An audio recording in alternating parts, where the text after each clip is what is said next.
अस्सलाम वालेकुम दोस्तों। कहते हैं एक दिन हज़रत बाहुद्दीन ज़िक्रिया मुल्तानी रहमतुल्लाह अलैह के दरबार में एक गरीब मजदूर आया। कपड़े मैले, चेहरे पर धूप की स्याही, मगर आंखों में एक अजीब सी चमक थी।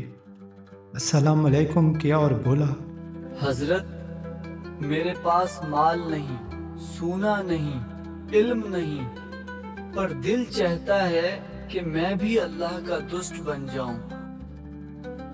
क्या ऐसा मुमकिन है हजरत? हजरत मुस्कुरा दिए, फरमाया, अल्लाह का दोस्त बनने के लिए माल नहीं, नीयत चाहिए। दिल में खलूस रख, रिस्क में बरकत खुद आ जाएगी। मजदूर बोला, हजरत, मैं तो सारा दिन पत्थर तोड़ता हूँ, मेरी जबान अक्सर शिकवे करती है, दिल थक जाता है। हजरत ने फरमाया, पत्थर तोड़ना बुरा नहीं, शिकवा करना बुरा है।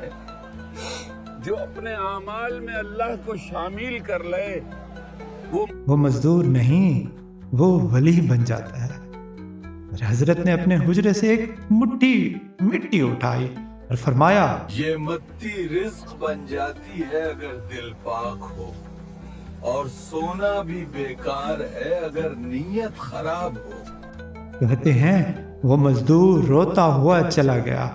कुछ दिन बाद जब दोबारा आया तो चेहरे पर नूर था, होंठों पर शुक्र, दिल में सुकून। हजरत ने देखा और फरमाया, अब तू गरीब नहीं रहा, अब तू वही है जिसे रब ने अपने जिक्र से माला माल कर दिया।